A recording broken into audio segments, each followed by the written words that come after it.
कीजिए। नेहरू तैयार हो गए मदद के लिए। जवाहरलाल नेहरू को रोकने वाले कौन थे? सरदार। कहे मरे दीजिए हरि सिंह को। उससे बोलिए साइन करता है कि नहीं, हमारे लगे आके बोलिए साइन कर। बिहार के लोगों को पैसा नहीं है, ये समस्या है। अब पैसा आ जाने पर इतना हिटता है, उससे बड़ी समस्या है। देखो हम धार्मिक उर्मी ज्यादा बात नहीं बोलते ना, तो सब हमारा पीछे पड़ जाता है। और तब तक नाश हो चुका था। हरि सिंह तब साइन किया जब कश्मीर आधा लूट चुका था। तो अभी भी जो आधा कश्मीर बचा है ना, ये केवल दो लोगों की वजह से बचा है, सरदार पटेल और ब्रिगेडियर उस्मानी। अभी बांग्लादेश में देखो दूसरे धर्म को मार दिया। तो पुराने में नहीं लिखा गया है मारने को। कश्मीरी हमसे मिला था तो उससे पूछे भाई एक बात बताया, तुम्हें ऐसा क्या चीज है जो हम लोग दे दे, तो हम लोग नहीं दे सकते, पाकिस्तान दे सकते। हम आपको भाग संख्या 1 पढ़ा दिए थे। भारत राज्यों का फेडरेशन। भाग 1 में क्या है? संघ और उसका राज्य क्षेत्र। संघ और राज्य क्षेत्र। संघ और राज्य क्षेत्र पढ़ा दिए। बताइए अनुच्छेद कहां से कहां तक? अनुच्छेद 1 से 4। अनुच्छेद 1 से लेके 4 तक। आगे बढ़े। आर्टिकल 1 से लेके 4 तक। हम आपको कल बता दिए थे कि भारत का निर्माण कैसे करते। सरदार पटेल ने बड़ा मुश्किल से किया था। 552 देशी रियासतों में हम क्या हुए थे? टुकड़ों में बटे हुए थे। कितने टुकड़े थे? 552 देशी रियासतों में हम लोग बटे हुए थे। अब भारत उस समय 3 टुकड़ों में बटा था। और हम आपको बता दिए कि हैदराबाद को मिलाया गया ऑपरेशन पोलो द्वारा, जूनागढ़ को मिलाया गया रेफरेंडम जनमत संग्रह द्वारा। इसके द्वारा जनमत संग्रह मतलब इकट्ठा करना मेनली होता है जनमत रेफरेंडम द्वारा। हरि सिंह को मिलाया गया विलय पत्र। हरि सिंह को मिलाया गया विलय। तब तक नाश हो चुका था। हरि सिंह तब साइन किया जब कश्मीर आधा लूट चुका था। तो लूट चुका था यहाँ पर। और उसके बाद नाश दिए जवाहरलाल नेहरू, उसको यूएनओ में ले जाकर। और उसके बाद नाश दिए गोपाला स्वामी आयंगर, जो उसको 370 लगा दिए। क्या लगा दिए? 370 लगा। तो सरदार पटेल और ब्रिगेडियर उस्मानी जैसे लोग थे। तो अभी भी जो आधा कश्मीर बचा है ना, ये केवल 2 लोगों की वजह से बचा है, सरदार पटेल और ब्रिगेडियर उस्मानी। और जो आधा लूटा है हरि सिंह, यूएनओ में गया जवाहरलाल, 370 लगा गोपाला स्वामी आयंगर। तो 3 आदमी का कश्मीर पे नाम है। पहला बचाने वाला सरदार पटेल और ब्रिगेडियर उस्मानी, 370 हटाने वाले अमित शाह। और अमित शाह नहीं हटाते 370, तो आपको यकीन मानिए अब तक 370 कोई नहीं हटा पाता। उतना स्ट्रॉन्ग डिसीजन होना चाहिए। नहीं क्या? और एक सबसे बड़ा चीज पॉलिटिक्स में क्या होता है? डिसीजन नहीं होता है। सबसे बड़ा ये होता है ना कि अगर हमारा वोटर नाराज हो जाएगा, हम वो काम नहीं करेंगे, चाहे वो अच्छा हो जाए खराब। लेकिन अगर फिक्स हो जाए कि हमको इसका वोटर नहीं चाहिए, बाहर भागे यहाँ से, तुरंत पलाट उलाट देंगे हम यहाँ पे। तो भारत में राजनीति है कि कुछ लोगों को कश्मीरियों का वोट चाहिए, कश्मीर के भी 2 हिस्से हो जाएंगे, हमें इसका वोट चाहिए, इसका नहीं चाहिए। तो पॉलिटिक्स में बड़ी खराब होता है इंडिया में ना। देखिएगा कोई चीज अगर मान के चलिए देश के लिए सही है, लेकिन हमारा उससे वोट बैंक खराब हो जाता है, लोग नहीं करते। 370 फालतू चीज हटा खत्म करना चाहिए। देखिए एक दिन में सब उड़ाती है 370। क्या हो गया खत्म? कश्मीरी हमसे मिला था तो उसे पूछे भाई एक बात बताया, तुम्हें ऐसा क्या चीज है जो हम लोग दे दे, जो हम लोग नहीं दे सकते, पाकिस्तान दे सकता है? एजुकेशन, एक इंटरनेशनल लेवल पे जो इज्जत इंडियंस की है वो पाकिस्तानी की कभी नहीं हो सकती। सेफ कंट्री, हर चीज दे सकते हैं। रही बात धर्म की, तो पाकिस्तान से ज्यादा मुस्लिम इंडिया में रहते हैं। समझ आगे कि नहीं आ गया? और वो इंडिया के मुसलमान इस्लाम को फॉलो करते हैं, पाकिस्तान वाले नहीं कि जो अपने कुरान को ही फॉलो नहीं करते। अभी बांग्लादेश में देखो दूसरे धर्म को मार दिया। तो कुरान में नहीं लिखा गया है मारने को। उसमें कुरान में स्पष्ट कहता है दूसरे धर्मों को तुम कभी जबरदस्ती मत करो, लकुम दीनकुम वलिय दीन। तो बांग्लादेश वाले को पढ़ाओ। अब बोल दो कि कुरान में पढ़ के आयत कहाँ लिखा है? 109 नंबर पे पॉइंट बता देते हैं। देखो हम धार्मिक उर्मी ज्यादा बात नहीं बोलते ना, तो सब हमारा पीछे पड़ जाता है। लेकिन जो मुद्दा रहता है बता देते हैं, हिंदियों में करके बता देंगे। ठीक है? अब वो बांग्लादेश वाला नहीं पढ़ा है सब। तो सबसे पहले उन्होंने, जिन्होंने बेचारा अत्याचार कर रहा है सब माइनॉरिटी पे, पहले तो उनको इस्लाम के हिसाब से सरेआम फांसी देनी चाहिए कि इस्लाम में मौत की सजा मौत है। अगर बांग्लादेश वाले तुम कुरान मानते हो तो तुमने सड़क पर किसी की जान ली है। कुरान अगर मानते हो तो मौत की बदला मौत होता है। और तुमने किसी को कैसे मार दिया जब तुम्हारे कुरान में लिखा है आप नहीं मार सकते? और ना ही आप किसी से जबरदस्ती किसी से अपना धर्म बुलवाएंगे। कुल या अय्युहल काफिरून, आप दूसरे से अपना धर्म न थोपेंगे ना उससे उसे हमारा पढ़ तुम। तो भारत में तो ज्यादा ठीक मुसलमान है ना जी। इंडियन मुस्लिम से डिफरेंस है यहाँ पर। इनको उस सबसे नहीं है वाला आधा वाला कुरान सब पढ़ा है, ठीक रहता है यहाँ पर। तो बताइए कश्मीर वालों को क्या दिखता है पाकिस्तान में? तो वही है, मेंटली क्या है, ब्रेन वॉश कर दिया है। और हमारे यहाँ इस देश को सबसे ज्यादा बर्बाद नेता से ज्यादा मीडिया वाले करते हैं। मीडिया वाला कर रहा है। बताओ अंजना नजीम पत्रकार है हमारे देश में, नहीं समझ गया? चलिए अब आगे बढ़ते हैं।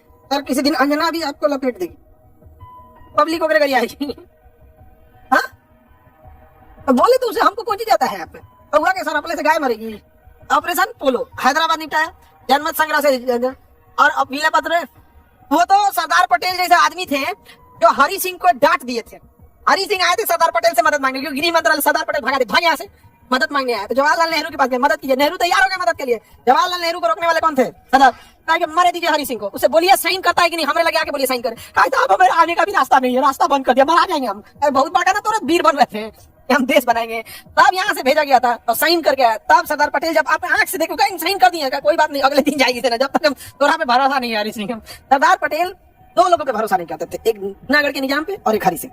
भरोसा जब देख लिए सरदार पटेल, तब ब्रिगेडियर उस्मानी जैसे जब ब्रिगेडियर उस्मानी को मिला तो दांत पीछे के बैठा था, मार के तहस नहस कर। पाकिस्तानियों से पूछेगा, जिन्ना ने अपने भाषण में कहा था ब्रिगेडियर उस्मानी को क्या मिला भारत में, अगर पाकिस्तान आता तो उसे मैं यहाँ का सेनापति बना। ब्रिगेडियर उस्मानी ने कहा कि अपने मुल्क में दफन होने से बेहतर और क्या हो सकता है, तो जिस मुल्क में हम जन्म लिए उसी में अगर दफन हो जाए उससे बड़ा चीज क्या हो सकता है, तो यहाँ जाके हम क्या करेंगे। जिन्ना को ये लगा था कि सारे मुसलमान कहाँ चले जाएंगे, पाकिस्तान, और यहाँ मौलाना अबुल कलाम आजाद का कहना था कि सारे अनपढ़ थोड़े अनपढ़ सब क्या हो गया, हिल गया सब। भारत में कितने राज्य बनाए गए, राज्यों की संख्या भारत में कितनी थी, 4, ABCD, ABCD। भारत में कितने राज्य थे, ABCD राज्य था, समझ में आएगा कि ABCD। राज्य ए में कौन था, जहां पर 1857 की क्रांति से पहले तक अंग्रेज आ गए थे, यानी जहां अंग्रेजों का शासन था, ब्रिटिश ईस्ट इंडिया का जहां डायरेक्ट शासन था ब्रिटिश ईस्ट इंडिया का, वो राज्य किसमें आता था, ए में।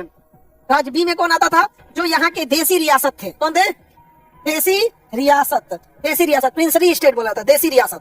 अब राज्य सी में कौन थे, तो कमिश्नरी। जैसे ना अंग्रेज कहे थे सब कि हम कोई जगह का कोई राज्य कब्जा नहीं करेंगे, लेकिन इतने समझदार थे सब अंग्रेज, उन्होंने भारत का कल्चर देख लिया, कहा कि यहाँ पे गांव में कुछ नहीं है, सारा चीज शहर में है। तो क्या किया था ना, मध्य प्रदेश नहीं कब्जा किया था, खाली भोपाल कब्जा कर लिया, पूरा मध्य प्रदेश नहीं किया, खाली इंदौर कब्जा कर लिया। अरे भैया पूरा बिहार कब्जा करने से जगह आगे खाली पटना कब्जा कर लो, समझ गया। अंग्रेजों का इलाज बस 2 लोग जानते थे, एक हिटलर, एक किम जोंग।